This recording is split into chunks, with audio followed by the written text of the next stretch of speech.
Tony Tokunbo Fernandez show is all about promoting the true life and success stories of African and Caribbean achievers around the world. If there's a product or initiative you wish to share, feel free to give us a call. The number is 0788 280 9005.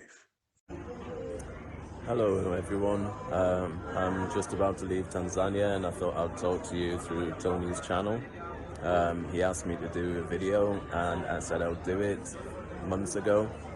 I've been a little bit busy in Tanzania, but I'm here now at the airport, just about to leave. And I wanted to tell you about what I've been doing out here. This is Dynamix School of Life, DSOL, our NGO. The School of Life is an idea that I've been working on for a while. It's now registered in Tanzania as of last April, so a year ago.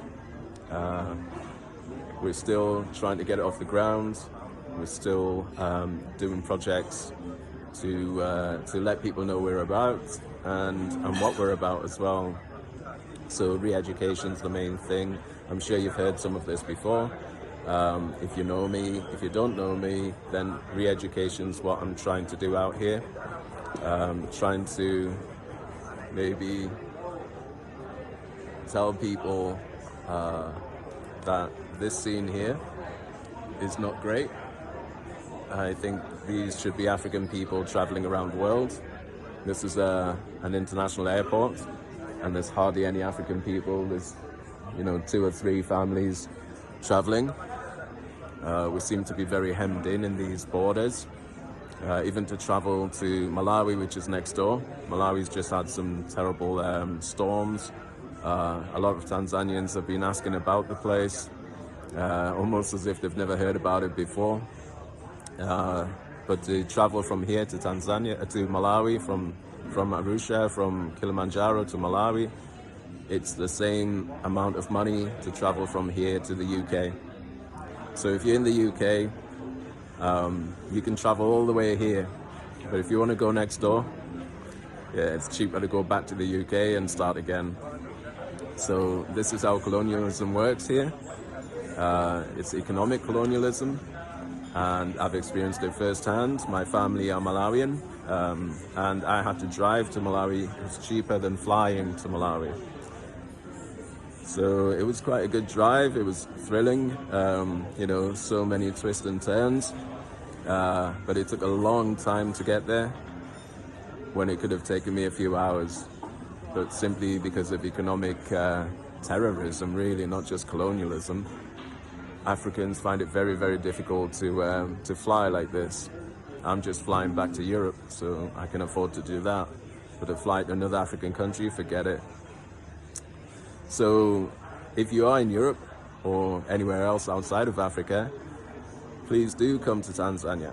Please do come and see what life is like here, really, what it's like here. And try and experience what our continent is about. This little part of the continent, East Africa, is very interesting. The people are very... I'm starting to work out what the people are like. I'm not going to, pull any punches or tell any lies. They are beautiful people, very strong people, very dignified. But then you've also got the human factor, which is they can be completely bonkers as well. Again, not all of them, just some people can be just insane. Like riding at God knows how fast, no helmets, missing cars by a couple of inches at night time, and they think nothing of it. Almost like life is so cheap here, who cares? The amount of near misses I've seen on the roads here is unbelievable. So it's one of those places that you've got to adjust to. You really have to adjust to the way people flow here. Riders on motorbikes, I'm a motorbiker myself, I also drive a car. Riders on motorbikes flow like water. So it's almost as if they don't hand out brakes here in Tanzania. So You can imagine riding without brakes. You're not going to stop very quickly, and these people don't want to stop. No matter if there's a traffic jam, they just weave in and out, hair's whisker of missing people, and it's absolutely fine. People don't even blink. It's just, yeah, it's quite a thing to get used to, like how little people value safety. But in saying that, I've seen very little crashes, very few. I've seen a lot more in the UK where everything's super safe. People here don't wear helmets, they wear flip-flops on motorbikes, and they hardly ever crash, and when they do, it's horrendous. I've heard one of my friends is a doctor here at Kilimanjaro Hospital, what's it called, KCMC, and yeah, she's seen firsthand the devastation caused to a human body when you come off a motorbike, and it happens time and time again. Obviously, Tanzania is a big country. It's, what, 60 million strong. There's got to be a lot of crashes that you don't ever see because there's so many people here. But in this little part of Tanzania, it's a big country. It's, what, 60 million strong.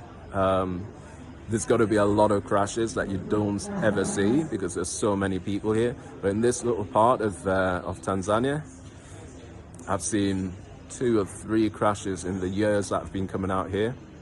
One of them was actually a friend of mine who stopped at a crossing, and someone was going way too fast behind him and crashed into him. So he had a few bruises from that. So it's really uncanny how they get away with it. But come and see it for yourself. Come and experience Africa for yourself, the real Africa, not just wildlife and, you know, tourism and sitting on beaches. You know, come and get to know our people. If you're of our people, of African heritage, I'll challenge you. Come and live out here for 6 months or a year or 2 years, you know, and really feel what home feels like. It's not easy. It's not easy. It will swallow up any reserves that you have, any savings that you have, because you'll have all sorts of ideas of how to spend that money out here. But just take it easy, go slow, find your groove, and I'm telling you, you will not regret it. Come home and do what you need to do, but you will work it out for yourself. And I think you will always thank yourself for taking that big step. And no matter what anyone says about, you know, disease and death out here, we're all gonna die one day. Do you want to die in a country that's not of your heritage, or do you want to actually be in a country, live and experience, and yeah, fair enough, one day you will die, but experience the things that, you know, our people are experiencing on the continent? Come and do it. I challenge you to do that. That's what I'm doing. I'm trying to do re-education out here, and it starts with fun, you know, with riding bicycles, motorbikes, swimming, gymnastics, circus, you name it. We're going to have fun, and we're going to put the education inside the fun and change this whole colonial schooling idea into real education, experiential learning ideas, so that the children become the people who teach the world, you know, because children are brilliant, and we regiment them into military style teaching, which is not teaching really, it's training. So what we're training them for, to be drones? Okay, enough of that anyway. I did promise Tony I was going to do a video. I've rabbited on for quite long now. There's a couple of photos that I've taken that I'd like to share. I don't know how to do that. I'm not very tech friendly or savvy. But maybe Tony, if I just send everything to Mr. Tony Tokunbo Fernandez, maybe you can put it together and, you know, let people know what I'm doing out here, what it looks like, how beautiful it is, what a relaxing time I've had, and how thankful I am for you know, the universe bringing me out here, and just, you know, making things fit, you know, like every time I've had a problem, something has worked in my favor, and I'm still standing. So Thank you, universe. Thank you, everyone who's been watching this. Thank you, Tony, for the opportunity. Really love the work that you're doing. Like to be involved when I'm back in the UK, which is going to be in the next 24 hours or something like that. But I'll see you soon, brother. I'm always there to support, and I can't wait to come to your events, which I think this one, sometime this month in April. And I am going to be there, God willing. So see you soon. Everyone, this is Africa. It's your Africa. Come and claim it.